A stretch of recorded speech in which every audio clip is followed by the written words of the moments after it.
First question, what is fiscal deficit? Fiscal deficit is the difference between the government's total expenditure and its total receipts excluding borrowings during a financial year.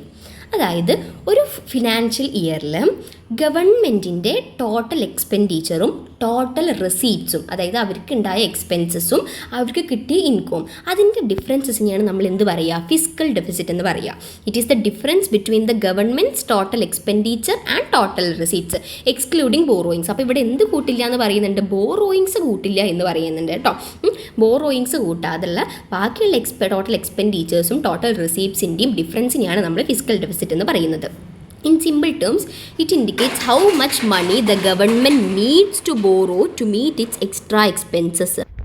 അപ്പോൾ ഇവിടെ എന്താ പറയുന്നത്, ഗവൺമെൻറ്റിന് എന്ത് വേണം, money വേണം. It indicates how money the government needs to borrow to meet its extra expenses. അപ്പോൾ ഇതെന്തിന് ഹെൽപ്പ് ചെയ്യും, ഇനി എത്ര പൈസ കടം വാങ്ങേണ്ടി വരും ബാക്കിയുള്ള എക്സ്പെൻസസ് മീറ്റ് ചെയ്യാൻ വേണ്ടിയിട്ട് എന്ന് മനസ്സിലാക്കാൻ വേണ്ടിയിട്ട് ഇത് യൂസ് ചെയ്യാം എന്ന് പറയുന്നുണ്ട്. Fiscal deficit equal to total expenditure minus total revenue excluding borrowings. Total expenditure minus total revenue excluding borrowings. ഇനി അടുത്തത്, what is externalities? Externalities are the side effects or spill over impacts of a production or consumption activity felt by a third party who is not directly involved in that activity. അതായത് third parties, ഇപ്പോൾ third പാർട്ടീസിന് ഈ പറയുന്ന നമ്മൾ ചെയ്തിരിക്കുന്ന എങ്ങനെയാണ് effect ചെയ്തിരിക്കുന്നത്, അതായത് പ്രൊഡക്ഷനും കൺസംഷനും അല്ലാതെ ഉള്ള തേർഡ് പാർട്ടീസിന് എങ്ങനെയാണ് ഈ അവർ ചെയ്യുന്ന ബിസിനസ് എങ്ങനെയാണ് എഫക്റ്റ് ചെയ്യുന്നത് അല്ലെങ്കിൽ ഇമ്പാക്റ്റ് ചെയ്തിരിക്കുന്നത് എന്നാണ് പറയുന്നത്. Externalities are the side effects or spill over impact. ഇത് സൈഡ് ഇഫക്ട്സ് ആയിരിക്കാം അല്ലെങ്കിൽ സ്പിൽ ഓവർ ഇമ്പാക്റ്റ് ആയിരിക്കാം of a production or consumption activity. ഒരു പ്രൊഡക്ഷൻ്റെ ബാക്കിയുള്ള സൈഡ് ഇഫക്റ്റോ അല്ലെങ്കിൽ കൺസംഷൻ്റെ സൈഡ് ഇഫക്റ്റോ ആയിരിക്കാം felt by the third party. അപ്പോൾ അതാരാണ് ഫീൽ ചെയ്യുക, ആർക്കാണ് അതിൻ്റെ ഇത് വരിക, തേർഡ് പാർട്ടിക്കാണ് വരിക, who is not directly involve in this activity. അപ്പോൾ പ്രൊഡക്ഷനിലോ കൺസംഷനിലോ ഇൻവോൾവ് ആവാത്ത തേർഡ് പാർട്ടിക്കാണ് ഇത് എഫക്റ്റ് ചെയ്യുക. They can be positive. അത് എന്തൊക്കെ രീതിയിലായിരിക്കാം, പോസിറ്റീവ് രീതിയിലും ആയിരിക്കാം നെഗറ്റീവ് രീതിയിലും ആയിരിക്കാം. പോസിറ്റീവ് രീതിയിൽ എന്ന് പറയുമ്പോൾ അത് ചിലപ്പോൾ തേർഡ് പാർട്ടിക്ക് എന്തെങ്കിലും ബെനിഫിഷ്യലായിരിക്കാം, അല്ലെങ്കിൽ പ്ലാന്റിങ് ട്രീസ്, എഡ്യൂക്കേഷൻ, അപ്പോൾ എഡ്യൂക്കേഷൻ കിട്ടുന്ന രീതിയിൽ അല്ലെങ്കിൽ പ്ലാന്റിങ് ട്രീസ് അങ്ങനത്തെ കാര്യങ്ങൾ ബെനിഫിഷ്യൽ ആയിട്ടുള്ള അങ്ങനത്തെ കാര്യങ്ങളായിരിക്കാം. അതല്ലാന്നുണ്ടെങ്കിൽ നെഗറ്റീവ് ആയിട്ടുള്ള ഹാംഫുൾ ആയിട്ടുള്ള കാര്യങ്ങളായിരിക്കാം. അതായത് environmental pollution from A factory. ഇപ്പോൾ ഒരു ഫാക്ടറിയിൽ പ്രൊഡക്ഷൻ നടത്തുമ്പോൾ അവിടെ എന്ത് വരും, പൊല്യൂഷൻ വരും. ആ പൊല്യൂഷൻ അവർ കറക്റ്റായിട്ട് അതൊന്നും എമിറ്റ് ചെയ്തിട്ടില്ല എന്നുണ്ടെങ്കിൽ അവിടെ എന്ത് വരും, ഹാംഫുൾ ആയിരിക്കും ബാക്കിയുള്ള സറൗണ്ടിങ്സിലുള്ള ആൾക്കാർക്ക്. അപ്പോൾ അങ്ങനെ അത് പോസിറ്റീവ് ആയിരിക്കാം നെഗറ്റീവ് ആയിരിക്കാം എക്സ്റ്റേണാലിറ്റീസ് എന്ന് പറയുന്നുണ്ട്.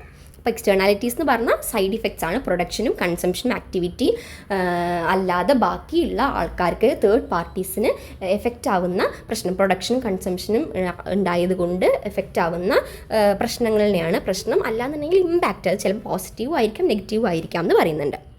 ഇനി what is public good? A public good is a commodity or service provided to all members of the society. Public good എന്ന് പറഞ്ഞാൽ എന്താണ്, അതൊരു കമ്മോഡിറ്റി ആയിരിക്കാം അല്ലെങ്കിൽ ഒരു സർവീസ് ആയിരിക്കും, പ്രൊഡക്റ്റോ അതായത് ഗുഡ്സോ സർവീസസോ ആയിരിക്കാം. That is provided to all members of the society. അത് എല്ലാ ആൾക്കാർക്കും പ്രൊവൈഡ് ചെയ്യുന്നതായിരിക്കും. It has two main features. Non excludable, you cannot stop any one from using it. അതെന്താണ്, നോൺ എക്സ്ക്ലൂഡബിൾ ആണ്. അതായത് ഒരാൾക്ക് ഇപ്പോൾ ഗവൺമെൻറ് പ്രൊവൈഡ് ചെയ്യണതായതുകൊണ്ട് തന്നെ പബ്ലിക്കാണ്, പബ്ലിക്കിൻ്റെയാണ്. അപ്പോൾ ഇത് നിങ്ങൾ ചെയ്യരുത്, ഇത് നിങ്ങൾ ഉപയോഗിക്കാൻ പാടില്ല, ഈ സർവീസ് നിങ്ങൾ ഉപയോഗിക്കാൻ പാടില്ല എന്ന് പറഞ്ഞിട്ട് നമുക്ക് ഒരാളിനെ എക്സ്ക്ലൂഡ് ചെയ്ത് നിർത്താൻ പറ്റില്ല എന്നാണ് ഒന്നാമത്തെ കാര്യം പറയണത്. രണ്ടാമത് നോൺ റിവൽറിയസ്, അതായത് one person's use does not reduce its availability for others. ഇപ്പോൾ ഒരാൾ ഇത് യൂസ് ചെയ്തു പറഞ്ഞിട്ട് മറ്റൊരാൾക്ക് അത് കിട്ടാണ്ടിരിക്കില്ല. അപ്പോൾ കാരണം എല്ലാവർക്കും സൊസൈറ്റിയിൽ എല്ലാവർക്കും ആ പ്രൊഡക്റ്റിനും സർവീസും അവൈലബിൾ ആണ് എന്നാണ് പറയുന്നത്.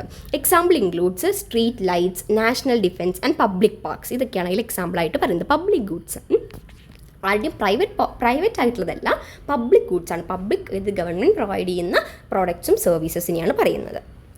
അടുത്തത്, what is product differentiation? Product differentiation is a marketing process where a business highlights the unique qualities of its product to distinguish it from competitors.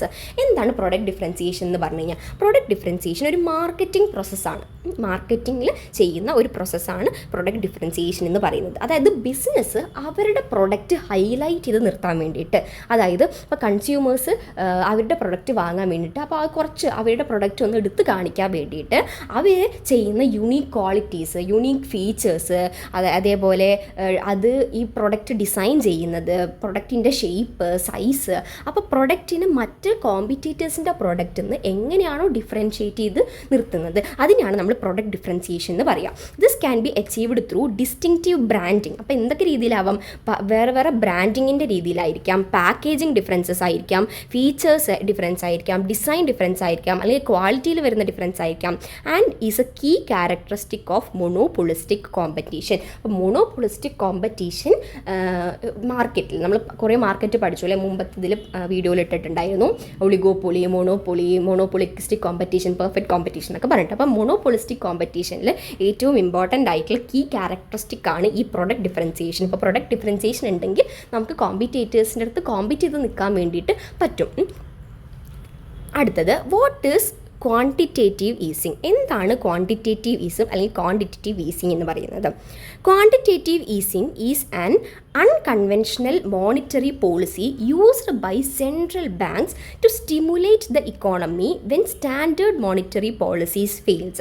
അപ്പോൾ ഈ ക്വാണ്ടിറ്റേറ്റീവ് ഈസിങ് എന്ന് പറയുന്നത് ഒരു മോണിറ്ററി പോളിസിയാണെന്ന് പറയുന്നുണ്ട്. ആരാണിത് യൂസ് ചെയ്യുക? Central banks. അപ്പോൾ central banks use ചെയ്യുന്ന മോണിറ്ററി പോളിസിയാണ് ഈ ക്വാണ്ടിറ്റേറ്റീവ് ഈസിങ്. എന്തിനു വേണ്ടിയിട്ടാണ് അത് യൂസ് ചെയ്യുന്നത്?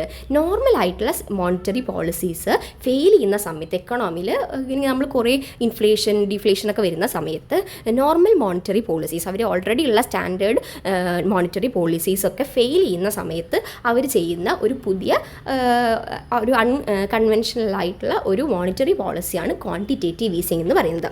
The central bank buys long term government bonds or financial assets from commercial banks to inject liquidity, lower interest rate and encourages bank lending. അപ്പോൾ ഇതിൽ എന്താണ് അവർ ചെയ്യുന്നത്? ഈ central bank buys long term government bonds. അപ്പോൾ long term bonds, government bonds buy ചെയ്യും. അതല്ലാന്നുണ്ടെങ്കിൽ financial asset from commercial banks, അല്ലെങ്കിൽ ഫിനാൻഷ്യൽ അസറ്റ് കൊമേഴ്ഷ്യൽ ബാങ്ക്സിൽ നിന്ന് ഫിനാൻഷ്യൽ അസറ്റ് അവരെന്ത് ചെയ്യും? വാങ്ങും. ടു ഇൻജെക്ട് ലിക്വിഡിറ്റി ഇൻജെക്റ്റ് ചെയ്യാൻ വേണ്ടി, അല്ലെങ്കിൽ ലിക്വിഡിറ്റി ഇൻക്രീസ് ചെയ്യാൻ വേണ്ടിയിട്ട്. ലിക്വിഡിറ്റി പറഞ്ഞാൽ എന്താണ്? Availability of money in hands അല്ലേ. അപ്പോൾ ലിക്വിഡിറ്റി ഇൻക്രീസ് ചെയ്യാൻ വേണ്ടിയിട്ട്. To lower interest rate decrease ചെയ്യാൻ വേണ്ടിയിട്ട്. ആൻഡ് എൻകറേജ് ബാങ്ക് ലെൻഡിങ്, അതായത് ബാങ്ക് കൂടുതൽ ലോൺ പ്രൊവൈഡ് ചെയ്യാൻ വേണ്ടിയിട്ട്. അപ്പോൾ അങ്ങനെയുള്ളതിനൊക്കെ അതൊക്കെയാണ് ഇവർ ഈ ക്വാണ്ടിറ്റേറ്റീവ് ഈസിങ്ങിൽ ചെയ്യുന്ന കാര്യങ്ങൾ. അപ്പോൾ ഇതൊക്കെ അവർ ചെയ്യുന്നത് നമ്മുടെ നോർമൽ മോണിറ്ററി പോളിസി അല്ലെങ്കിൽ സ്റ്റാൻഡേർഡ് ആയിട്ടുള്ള മോണിറ്ററി പോളിസി ഫെയിൽ ചെയ്യുന്ന സമയത്ത് സെൻട്രൽ ബാങ്ക് യൂസ് ചെയ്യുന്ന ഒരു മെത്തേഡാണ്, അല്ലെങ്കിൽ ഒരു മോണിറ്ററി പോളിസിയാണ് ക്വാണ്ടിറ്റേറ്റീവ് ഈസിങ് എന്ന് പറയുന്നത്. അതെന്തൊക്കെ രീതിയിലായിരിക്കാം? ഇത് സെൻട്രൽ ബാങ്ക് എങ്ങനെയായിരിക്കും അത് വരിക? Central bank buys long term government bonds buy ചെയ്യും. Financial asset from commercial banks, lower interest rate and encourages bank lending. ഇനി, what is capital investment? Capital investment refers to the funds a company spend to acquire, upgrade or maintain physical long-term assets such as land, buildings, machinery or advanced technology. അപ്പോൾ capital investment എന്ന് പറഞ്ഞാൽ എന്താണ്? ഒരു company spend ചെയ്യുന്ന എമൗണ്ടിനാണ് നമ്മൾ capital investment എന്ന് പറയുന്നത്. എന്തിനു വേണ്ടിയിട്ടാണ് ആ കമ്പനി അല്ലെങ്കിൽ ആ ഒരു ബിസിനസ് ആ എമൗണ്ട് സ്പെൻഡ് ചെയ്യുന്നത്? To acquire, upgrade or maintain physical long term assets. അതായത് അവരുടെ ബിൽഡിങ്, ലോങ് ടേം അസറ്റ്സ് എന്ന് പറയുമ്പോൾ എന്തൊക്കെയാണ് വരിക? ഒരു ബിസിനസ്സിൻ്റെ ബിൽഡിങ്, മെഷീനറി, ടെക്നോളജി, അതൊക്കെ അല്ലേ. അപ്പോൾ അതൊക്കെ അപ്ഗ്രേഡ് ചെയ്യാൻ വേണ്ടിയിട്ട്, അല്ലെങ്കിൽ അതൊക്കെ വാങ്ങാൻ വേണ്ടിയിട്ട്, അല്ലെങ്കിൽ അതൊക്കെ മെയിൻ്റനൻസ്, അതിൻ്റെയൊക്കെ മെയിൻ്റനൻസിന് വേണ്ടിയിട്ട് നമ്മൾ ഫണ്ട് പൈസ ചിലവാക്കുന്നുണ്ടെങ്കിൽ അതിനെയാണ് നമ്മൾ ക്യാപിറ്റൽ ഇൻവെസ്റ്റ്മെൻറ്റ് എന്ന് പറയുന്നത്. The primary objective is to expand operations and boost productive capacity over multiple years. ഇതിൻ്റെ ഒബ്ജക്റ്റീവ് എന്താണ്? എക്സ്പാൻഡ് ചെയ്യാൻ വേണ്ടിയിട്ടും, നമ്മുടെ ഓപ്പറേഷൻസ് കൂടുതൽ എക്സ്പാൻഡ് ചെയ്യാൻ വേണ്ടിയിട്ടും, അതേപോലെ അതിൻ്റെ ആ ഒരു കപ്പാസിറ്റി, കൂടുതൽ പ്രൊഡക്ഷൻ കപ്പാസിറ്റിക്ക് വേണ്ടിയിട്ട്, നമുക്ക് കൂടുതൽ പ്രൊഡക്ഷൻ കൂട്ടാൻ വേണ്ടിയിട്ടും ഒക്കെ വേണ്ടിയിട്ടാണ് നമ്മൾ ഈ ക്യാപിറ്റൽ ഇൻവെസ്റ്റ്മെൻറ്റ് ചെയ്യുന്നത്. അടുത്തത് what is game theory. Game theory is a mathematical and economic framework used to analyze strategic interactions between different decision makers. അപ്പോൾ ഇതിലെന്താ പറയുന്നത്, അതൊരു മാത്തമാറ്റിക്കൽ അല്ലെങ്കിൽ ഒരു എക്കണോമിക് ഫ്രെയിംവർക്കാണ്. അപ്പോൾ ഇത് മാത്തമാറ്റിക്കൽ അല്ലെങ്കിൽ എക്കണോമിക് ഫ്രെയിംവർക്ക് അല്ലെങ്കിൽ ടൂളാണ് യൂസ് ടു അനലൈസ്. എന്തിനു വേണ്ടിയിട്ടാണ് ഇത് യൂസ് ചെയ്യുന്നത്, അതായത് ഡിഫറെൻറ്റ് ഡിസിഷൻ മേക്കേഴ്സ് തമ്മിലുള്ള ഇൻറ്ററാക്ഷൻസ് അനലൈസ് ചെയ്യാൻ വേണ്ടിയിട്ട്. പല പല ഡിസിഷൻ മേക്കേഴ്സ്, അതായത് പല പ്ലെയേഴ്സ്, ഈ നമ്മുടെ മാർക്കറ്റിൽ കുറേ പ്ലെയേഴ്സ് ഉണ്ടായിരിക്കും, ലൈക്ക് കുറേ ബിസിനസ്സസ് ഉണ്ടായിരിക്കും. അപ്പോൾ അവർ തമ്മിലുള്ള എന്താ പറയുക ഇൻറ്ററാക്ഷൻസ് അനലൈസ് ചെയ്യാൻ വേണ്ടിയിട്ട് യൂസ് ചെയ്യുന്ന ഒരു മാത്തമാറ്റിക്കൽ അല്ലെങ്കിൽ ഇക്കണോമിക് ഫ്രെയിംവർക്കാണ് game theory. It studies situations when the outcome for each player depends not only on their own choice but also on the choices made by others. Commonly applies in oligopoly market analysis. അപ്പോൾ ഇവിടെ എന്താ പറയുന്നത് വെച്ച് കഴിഞ്ഞാൽ, ഇപ്പോൾ ഒരു മാർക്കറ്റിൽ കുറേ കോമ്പറ്റേറ്റേഴ്സ് ഉണ്ടായിരിക്കും, കുറേ പ്ലെയേഴ്സ് ഉണ്ടായിരിക്കും അല്ലേ. അപ്പോൾ അതിൽ ഒരാളുടെ എഫക്റ്റ്, ഒരാളെടുക്കുന്ന ഡിസിഷൻ അല്ലെങ്കിൽ ഒരാളെടുക്കുന്ന ചോയ്സ് അത് അയാളിനെ മാത്രമല്ല എഫക്റ്റ് ചെയ്യുന്നത്, ബാക്കിയുള്ള ബിസിനസ്സസിനെയും അല്ലെങ്കിൽ ബാക്കിയുള്ള പ്ലെയേഴ്സിനെയും അത് എഫക്റ്റ് ചെയ്യുന്നുണ്ട്. അപ്പോൾ അത് മനസ്സിലാക്കാൻ വേണ്ടിയിട്ടാണ് ഇത് എന്ത് ചെയ്യുന്നത്, ഈ ഗെയിം തിയറി യൂസ് ചെയ്യുന്നത് എന്നാണ് പറയുന്നത്. അടുത്തത് വാട്ട് ഇസ് ബിസിനസ് എൻവയോൺമെൻറ്റ്. എന്താ ബിസിനസ് എൻവയോൺമെൻറ്റ്? ബിസിനസ്സിൻ്റെ സറൗണ്ടിങ്സിനാണ് നമ്മൾ ബിസിനസ് എൻവയോൺമെൻറ്റ് എന്ന് പറയുന്നത്. It represent the sum total of all external and internal factors. അപ്പോൾ ബിസിനസ്സിൻ്റെ എൻവയോൺമെൻറ്റിൽ എന്തൊക്കെ ഉണ്ട്, ഇൻറ്റേർണൽ ഫാക്ടേഴ്സും എക്സ്റ്റേണൽ ഫാക്ടേഴ്സും ഉണ്ട്. And institutions that influence A business operations performance and growth. It includes internal factors like company culture and resources and external forces like economic, political, legal, social, technological conditions. അപ്പോൾ ഇൻറ്റേർണലും എക്സ്റ്റേണലും factors കൂടുന്ന ഒരു environment, ഒരു സറൗണ്ടിങ്ങിനെയാണ്, ബിസിനസ്സിൻ്റെ സറൗണ്ടിങ്ങിനെയാണ് നമ്മൾ എന്ത് പറയുന്നത്, business environment എന്ന് പറയുന്നത്. ഇൻറ്റേർണൽ ഫാക്ടേഴ്സ് എന്നൊക്കെ പറയുമ്പോൾ കമ്പനി, നമ്മുടെ ബിസിനസ് കൾച്ചർ വരും, അതായത് കമ്പനിയുടെ കൾച്ചർ വരും, അതേപോലെ എംപ്ലോയീസ്, അത് കമ്പനിയുടെ ഉള്ളിലുള്ള ഫാക്ടേഴ്സിനൊക്കെ. എക്സ്റ്റേണൽ ഫോഴ്സസ് എന്ന് പറയുമ്പോൾ ഇക്കണോമിക് പോളിസി, ഇൻട്രസ്റ്റ് റേറ്റിൽ ചേഞ്ചസ് വരുമ്പോൾ, ഇൻഫ്ലേഷൻ, അങ്ങനെയൊക്കെ കാര്യങ്ങൾക്ക് ഇക്കണോമിക് ചേഞ്ചസ് വരുമ്പോൾ, പൊളിറ്റിക്കൽ ചേഞ്ചസ് വരുമ്പോൾ, ലീഗൽ ചേഞ്ചസ് വരുമ്പോൾ, സോഷ്യൽ ചേഞ്ചസ് വരുമ്പോൾ, ടെക്നോളജിക്കൽ ചേഞ്ചസ് ഒക്കെ വരുമ്പോൾ അതെങ്ങനെയാണ് ബിസിനസ്സിനെ എഫക്റ്റ് ചെയ്തത്. അപ്പോൾ അതൊക്കെ എന്തിൽ പെടുന്നതാണ്, ഈ ബിസിനസ് എൻവയോൺമെൻറ്റിൽ പെടുന്നതാണ്. അടുത്ത് വാട്ട് ഇസ് ബിസിനസ് എക്കണോമിക്സ്. എന്താണ് business economics? It is also called managerial economics. നമ്മൾ ബിസിനസ് എക്കണോമിക്സിന് എന്തും കൂടിയും പറയും, മാനേജീരിയൽ എക്കണോമിക്സ് എന്നും കൂടിയും പറയും. Is the application of economic theories, principles and analytical tools to modern business management and decision making. It helps managers solve practical problems, optimize resource allocation and plan corporate strategy. Business economics എന്ന് പറഞ്ഞു കഴിഞ്ഞാൽ നമ്മൾ ബിസിനസ്സിൽ ഒരു decision എടുക്കാൻ വേണ്ടിയിട്ട് നമ്മൾ economic തിയറീസിനെ adopt ചെയ്യുകയാണ്, അല്ലെങ്കിൽ ഇക്കണോമിക്സ് തിയറി നമ്മൾ അപ്ലൈ ചെയ്യുകയാണ്. ഇപ്പോൾ ഇക്കണോമിക് തിയറീസ് നമ്മൾ പ്രാക്ടിക്കലായിട്ട്, അപ്പോൾ ആ തിയറി നമ്മൾ പ്രാക്ടിക്കലായിട്ട് അപ്ലൈ ചെയ്യാണ് ഒരു ബിസിനസ്സിൽ ഡിസിഷൻ എടുക്കാൻ വേണ്ടിയിട്ട് എന്നാണ് പറയുന്നത്. ഇനി what is scarcity in economics. എന്താണ് സ്കേഴ്സിറ്റി എന്ന് പറഞ്ഞാൽ, it is the fundamental economic problem where human wants are unlimited but the resources available to satisfy those wants are limited or scarce. This gap between resources and desires forces individuals and societies to make choices ആണ്. അപ്പോൾ scarcity എന്ന് പറയുന്നത് ഒരു പ്രോബ്ലമാണ്. Scarcity ഒരു പ്രോബ്ലമാണ്, ഒരു economic പ്രോബ്ലമാണ്. അതായത് നമുക്കറിയാം ഹ്യൂമൻ വാണ്ട്സ് ആർ അൺലിമിറ്റഡ്. നമ്മുടെ വാണ്ട്സ് അൺലിമിറ്റഡ് ആണ്. അപ്പോൾ ഒന്ന് കഴിഞ്ഞ് കഴിഞ്ഞാൽ ഓക്കെ നമുക്ക് അടുത്തത് വേണം, അങ്ങനെ നമ്മുടെ അൺലിമിറ്റഡ് ആയിട്ട് നമ്മുടെ വാണ്ട്സ് പോയിക്കൊണ്ടേയിരിക്കും, നമുക്ക് സാറ്റിസ്ഫാക്ഷൻ ഇല്ല, നമ്മൾ വാണ്ട്സ് പോയിക്കൊണ്ടേയിരിക്കും. പക്ഷേ റിസോഴ്സസ് അങ്ങനെയാണോ? അല്ല, ലിമിറ്റഡ് ആണ്, നമുക്ക് കുറച്ച് റിസോഴ്സസേ ആകുള്ളൂ. അപ്പോൾ നമ്മൾ ആ റിസോഴ്സ് ഓവർ യൂസ് ചെയ്ത് കഴിഞ്ഞാൽ റിസോഴ്സ് എന്ത് ചെയ്യും, സ്റ്റോപ്പ് ആവും എന്നാണ് പറയുന്നത്. അപ്പോൾ റിസോഴ്സസ് ലിമിറ്റഡ് ആണ്, അല്ലെങ്കിൽ റിസോഴ്സസ് സ്കേഴ്സ് ആണെന്ന് പറയുന്നുണ്ട്. റിസോഴ്സ് എന്താണ്, ലിമിറ്റഡ് ആണ്. റിസോഴ്സ് എന്ന് പറയുമ്പോൾ എന്തൊക്കെ വരും, ലാൻഡ്, ലേബർ, ക്യാപിറ്റൽ, അങ്ങനെ പറയുന്ന resources. This gap between resources and desired forces individuals and societies to make choices. അപ്പോൾ നമുക്ക് ആവശ്യമുള്ള നമ്മുടെ വോൺസ് എല്ലാം സാറ്റിസ്ഫൈ ചെയ്യാൻ നമുക്ക് എന്ത് ചെയ്യില്ല, പറ്റില്ല. അപ്പം നമ്മൾ അവിടെ ചോയ്സ് എടുക്കേണ്ടി വരും, നമുക്ക് ഏതൊക്കെ വോൺസ് ആണ് സാറ്റിസ്ഫൈ ചെയ്യേണ്ടത്. കാരണം റിസോഴ്സസ് ലിമിറ്റഡ് ആണല്ലോ. റിസോഴ്സസ് ലിമിറ്റഡ് ആയതുകൊണ്ട് തന്നെ നമ്മുടെ എല്ലാ വോൺസും സാറ്റിസ്ഫൈ ചെയ്യാനുള്ള റിസോഴ്സസ് നമ്മുടെ കയ്യിലില്ല. അപ്പോൾ നമുക്ക് ഏതൊക്കെ വോൺസ് ആണ് സാറ്റിസ്ഫൈ ചെയ്യേണ്ടതെന്ന് മനസ്സിലാക്കി അതിനാവശ്യമുള്ള റിസോഴ്സസ് മാത്രം എടുത്തിട്ട് നമ്മൾ ചെയ്യുന്നത്. അപ്പോൾ നമ്മൾ അവിടെ എന്ത് ചെയ്യേണ്ടി വരും, ഒരു ചോയ്സ് എടുക്കേണ്ടി വരും എന്ന് പറയുന്നുണ്ട്. What is imperfect competition? Imperfect competition is a market structure that fails to meet the strict conditions of perfect competition. Imperfect competition എന്ന് പറഞ്ഞാൽ എന്താണ്? അതൊരു മാർക്കറ്റ് സ്ട്രക്ചറാണ്. നമ്മൾ പറഞ്ഞ പോലെ തന്നെ perfect competition, oligopoly, monopolistic competition എന്നൊക്കെ പറഞ്ഞ പോലെ ഇംപെർഫെക്റ്റ് കോമ്പറ്റീഷൻ ഒരു മാർക്കറ്റ് സ്ട്രക്ചറാണെന്ന് പറയുന്നത്. That fails to meet the strict conditions of perfect competition. അപ്പോൾ പെർഫെക്റ്റ് കോമ്പറ്റീഷൻ്റെ ആ സ്ട്രിക്റ്റ് ആയിട്ടുള്ള കണ്ടീഷൻ അവിടെ ഫെയിൽ ചെയ്യാണ്, അവർക്ക് അത് മീറ്റ് ചെയ്യാൻ പറ്റാത്തുള്ളതിനെയാണ് സിറ്റുവേഷനെയാണ് നമ്മൾ ഇംപെർഫെക്റ്റ് കോമ്പറ്റീഷൻ എന്ന് പറയുന്നത്. In this market individual buyers or sellers possess the power to influence market prices.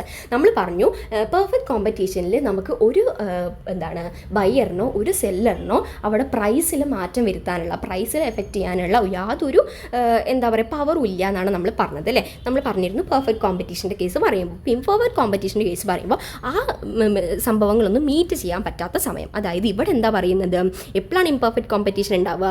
Individual ബയേഴ്സിനോ അല്ലെങ്കിൽ സെല്ലേഴ്സിനോ എന്ത് ചെയ്യാൻ പറ്റും എന്ന് പറയുന്നുണ്ട്, മാർക്കറ്റ് പ്രൈസിനെ ഇൻഫ്ലുവൻസ് ചെയ്യാൻ പറ്റും, മാർക്കറ്റ് പ്രൈസിൽ ചേഞ്ചസ് വരുത്താൻ പറ്റും, അതായത് കൂട്ടാനോ കുറയ്ക്കാനോ പറ്റും എന്ന് പറയുന്നത്. Products are differentiated. അപ്പോൾ നമ്മൾ പറഞ്ഞു പെർഫെക്റ്റ് കോമ്പറ്റീഷനിൽ പ്രൊഡക്റ്റ് എന്തായിരിക്കും, ഐഡൻറ്റിക്കൽ ആയിരിക്കും പറഞ്ഞു. അപ്പോൾ ഇവിടെ പ്രൊഡക്റ്റിൽ ഡിഫറൻസിയേഷൻ വന്നാൽ and there are barriers to entry. അപ്പോൾ നമ്മൾ പെർഫെക്റ്റ് കോമ്പറ്റീഷൻ എന്താ പറഞ്ഞത്, അവിടെ പെർഫെക്റ്റ് കോമ്പറ്റീഷനിൽ നമ്മൾ പെർഫെക്റ്റ് കോമ്പറ്റീഷൻ എന്ന് പറയുമ്പോൾ അവിടെ അതൊരു മാർക്കറ്റ് സ്ട്രക്ചറാണ്. പെർഫെക്റ്റ് കോമ്പറ്റീഷൻ ഒരു മാർക്കറ്റ് സ്ട്രക്ചറാണ്. അവിടെ ബയേഴ്സും സെല്ലേഴ്സും, കുറേ ബയേഴ്സ് ഉണ്ടായിരിക്കും, കുറേ സെല്ലേഴ്സ് ഉണ്ടായിരിക്കും. അവർ സെല്ല് ചെയ്യുന്നത് ഐഡൻറ്റിക്കൽ ആയിട്ടുള്ള പ്രൊഡക്ട്സ് ആയിരിക്കും, പ്രൊഡക്റ്റ് ഡിഫറൻസിയേഷൻ ഒന്നും ഉണ്ടായിരിക്കില്ല, ഐഡൻറ്റിക്കൽ പ്രൊഡക്ട്സ് ആയിരിക്കും എന്ന് പറയുന്നുണ്ട്. അവിടെ ഒരാൾക്ക് ഒരു ബിസിനസ്സിന് എൻട്രി ചെയ്യാനോ അല്ലെങ്കിൽ എക്സിറ്റ് ചെയ്യാനോ യാതൊരു പ്രശ്നവുമില്ല, ഫ്രീ എൻട്രി ആൻഡ് എക്സിറ്റ് ആണെന്ന് പറയുന്നുണ്ട്. അപ്പോൾ ഇതൊക്കെയാണ് അതിൽ പറയുന്ന കാര്യങ്ങൾ. അപ്പോൾ എപ്പോഴാണ് ഒരു ഇംപെർഫെക്റ്റ് കോമ്പറ്റീഷൻ ഉണ്ടാവുക? ഇതൊന്നും മീറ്റ് ചെയ്യാൻ പറ്റാത്ത സമയത്ത്, അതായത് ആർക്ക് വേണമെങ്കിലും എന്ത് ചെയ്യാം, എൻട്രി ചെയ്യാം, ആർക്ക് വേണമെങ്കിലും എക്സിറ്റ് ചെയ്യാം എന്നുള്ള സംഭവം പറ്റില്ല. അതായത് അവിടെ എന്തെങ്കിലും ബാരിയേഴ്സ് വരുന്ന സമയത്ത്, അതേപോലെ പ്രൊഡക്റ്റ് ഡിഫറൻഷിയേഷൻ വരുമ്പോൾ, ഐഡൻറ്റിക്കൽ ആണെന്ന് പറഞ്ഞാൽ പ്രൊഡക്റ്റ് ഡിഫറൻറ്റ് ആയിക്കഴിഞ്ഞാൽ, പ്രൊഡക്റ്റ് ഡിഫറൻസിയേഷൻ ഉണ്ടെങ്കിൽ, അല്ലെങ്കിൽ അതേപോലെ മാർക്കറ്റ് പ്രൈസസ്, നമുക്ക് പെർഫെക്റ്റ് കോമ്പറ്റീഷനിൽ ആർക്കും മാർക്കറ്റ് പ്രൈസ് ഇൻഫ്ലുവൻസ് ചെയ്യാൻ പറ്റില്ല, ബയേഴ്സിനും സെല്ലേഴ്സിനും ഇൻഫ്ലുവൻസ് ചെയ്യാൻ പറ്റില്ല, പക്ഷേ അവർക്ക് ഇൻഫ്ലുവൻസ് ചെയ്യാൻ പറ്റുകയാണെങ്കിൽ, അപ്പോൾ ഇങ്ങനെയുള്ള കേസസ് ഒക്കെ വരുമ്പോൾ അവിടെ ഇംപെർഫെക്റ്റ് കോമ്പറ്റീഷൻ ആണ് ഉണ്ടാവുന്നത്. It includes monopoly, monopolistic competition and oligopoly. അപ്പോൾ ഇത് എവിടേക്കാണ് ഉണ്ടാവുക? ഇത് ഏതൊക്കെ മാർക്കറ്റ് സ്ട്രക്ചറിനെയാണ് സ്പെസിഫൈ ചെയ്യുന്നത്? Monopoly, monopolistic competition and oligopoly. Explain economies of scale. അടുത്തത് എന്താണ് economies of scale? Economies of scale refers to the cost advantages that a business enjoys when it increases it scale of production. അപ്പോൾ എന്താണ് economies of scale എന്ന് പറഞ്ഞു കഴിഞ്ഞാൽ, ഒരു business unit അവരുടെ production expand ചെയ്ത് കഴിഞ്ഞ് കഴിഞ്ഞാൽ, അവരുടെ പ്രൊഡക്ഷൻ ഇൻക്രീസ് ചെയ്ത് കഴിഞ്ഞാൽ അവർ എൻജോയ് ചെയ്യുന്ന കുറച്ച് സെർട്ടൈൻ ആയിട്ടുള്ള അഡ്വാൻറ്റേജസ്. എന്ത് അഡ്വാൻറ്റേജസ്? Cost advantages. അപ്പോൾ ഒരു ബിസിനസ് എൻജോയ് ചെയ്യുന്ന കോസ്റ്റ് അഡ്വാൻറ്റേജസ് എപ്പോൾ? അവരുടെ പ്രൊഡക്ഷൻ ഇൻക്രീസ് ചെയ്യുന്ന സമയത്ത്.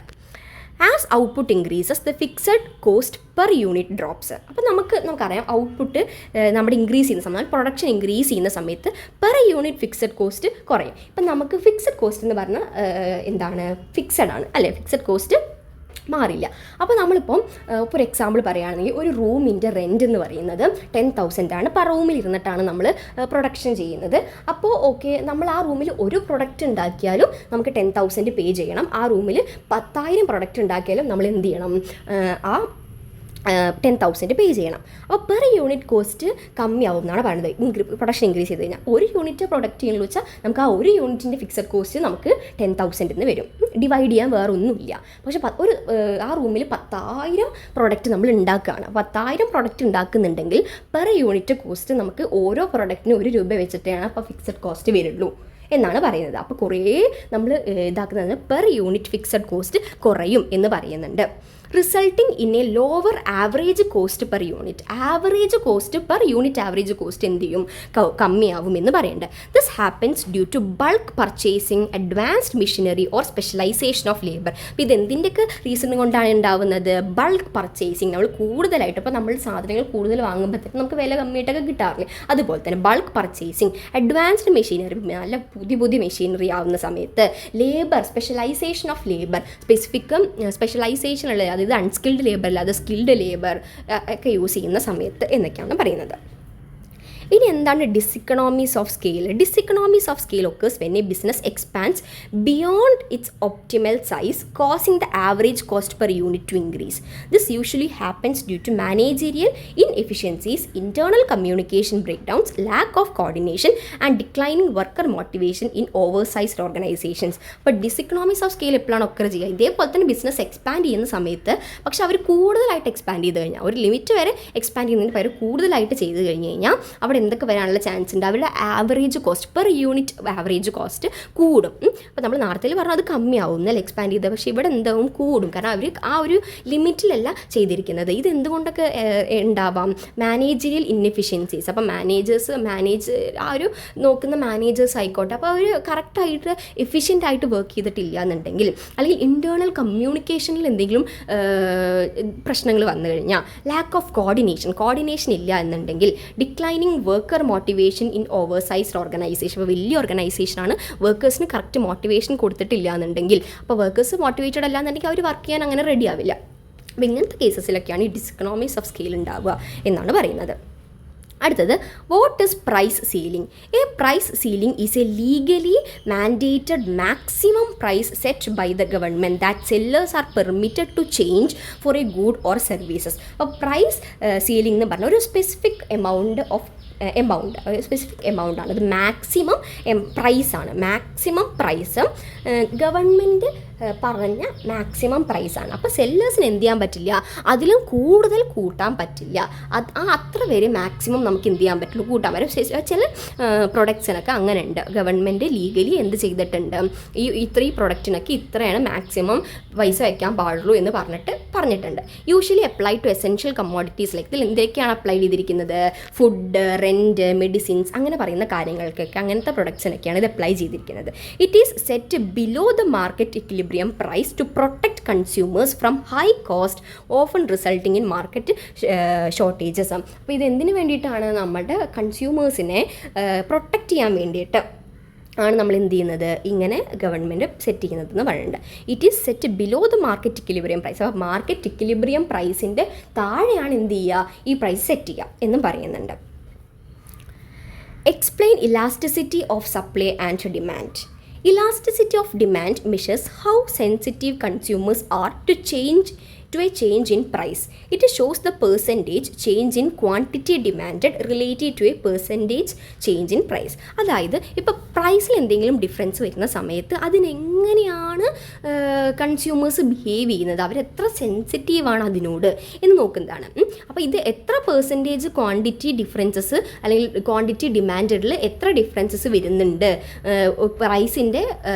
പ്രൈസിൻ്റെ പെർസെൻറ്റേജിൽ ചേഞ്ച് വരുന്ന സമയത്ത് നോക്കുന്നതിനാണ് ഇലാസ്റ്റിസിറ്റി ഓഫ് ഡിമാൻഡ് എന്ന് പറയുന്നത്.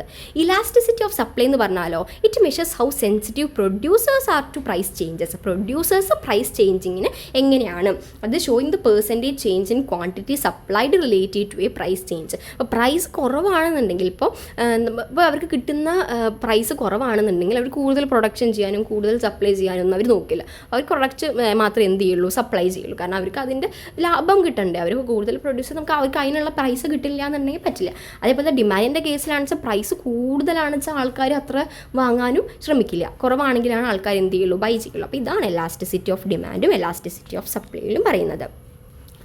What is demand forecasting? Explain its methods. Demand forecasting is the process of predicting future customer demand for a product or service over a specific period using historical data and market trends. Demand forecasting പറഞ്ഞാൽ നമ്മൾ future demand കണ്ടുപിടിക്കുക, future demand analyse ചെയ്യുക. എങ്ങനെ നമ്മൾ കണ്ടുപിടിക്കുക means future demand നമ്മൾ predict ചെയ്യുക എന്നൊക്കെ പറയാം. അപ്പോൾ അതിന് കുറേ മെത്തേഡ്സ് ഉണ്ട്. മാത്തമാറ്റിക്കൽ മെത്തേഡ്സ് ഉണ്ട്, അതേപോലെ ഹിസ്റ്റോറിക്കൽ ഡാറ്റ, പണ്ടത്തെ ഡാറ്റ യൂസ് ചെയ്തിട്ട് മാർക്കറ്റ് ട്രെൻഡ്സിനനുസരിച്ച്. അപ്പോൾ നമുക്കിങ്ങനെ പല രീതിയിൽ നമുക്ക് എന്ത് ചെയ്യാം? ഈ കൺസ്യൂമേഴ്സിൻ്റെ അല്ലെങ്കിൽ കസ്റ്റമേഴ്സിൻ്റെ അവർ ഫ്യൂച്ചർ ഡിമാൻഡ് മനസ്സിലാക്കാൻ വേണ്ടിയിട്ട് നമ്മൾ ചെയ്യുന്ന അതിനെയാണ് നമ്മൾ ഈ ഫ്യൂച്ചർ ഡിമാൻഡ് പ്രെഡിക്റ്റ് ചെയ്യുക അല്ലെങ്കിൽ ഫ്യൂച്ചർ ഡിമാൻഡ് മനസ്സിലാക്കുന്നതിനെയാണ് നമ്മൾ ഡിമാൻഡ് ഫോർകാസ്റ്റിംഗ് എന്ന് പറയുന്നത്. എന്തിനാണ് നമ്മൾ ഡിമാൻഡ് ഫോർകാസ്റ്റിംഗ് ചെയ്യുന്നത്? കാരണം ഇപ്പം ഇങ്ങനെ ചെയ്ത് കഴിഞ്ഞാൽ സപ്ലയേഴ്സിന് അപ്പോൾ എന്ത് ചെയ്യാം, മനസ്സിലാക്കാൻ പറ്റും എത്ര പ്രൊഡക്റ്റ് പ്രൊഡക്ഷൻ ചെയ്യേണ്ടി വരും. അത് അവർക്ക് എന്താവാൻ പാടില്ല,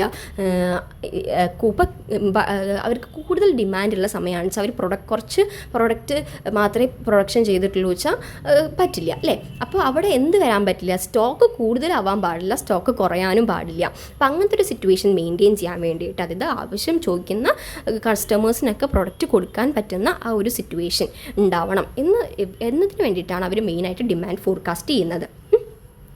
അതെന്തൊക്കെ മെത്തേഡാണെന്ന് പറയുന്നത്, സർവേ മെത്തേഡ്. അത് എന്തൊക്കെ മെത്തേഡ്? സർവേ ആയിരിക്കാം, അതായത് ഡയറക്റ്റ് കൺസ്യൂമേഴ്സിൻ്റെ അടുത്ത് പോയിട്ട് ഒപ്പീനിയൻ ചോദിക്കുന്നതായിരിക്കാം. അല്ലെങ്കിൽ സ്റ്റാറ്റിസ്റ്റിക്കൽ മെത്തേഡ്, അതായത് പണ്ടത്തെ സെയിൽസ് അനലൈസ് ചെയ്തിട്ട്, ട്രെൻഡ്സ് അനലൈസ് ചെയ്തിട്ട്, റിഗ്രഷൻ മോഡൽ, മാത്തമാറ്റിക്കൽ ടൂൾസ് ഒക്കെ യൂസ് ചെയ്തിട്ട് നമുക്ക് എന്ത് ചെയ്യാം, കണ്ടുപിടിക്കാം. അപ്പോൾ ഇങ്ങനത്തെ രീതിയിലൊക്കെ നമുക്ക് ഡിമാൻഡ് ഫോർകാസ്റ്റ് ചെയ്യാം എന്നാണ് പറയുന്നത്.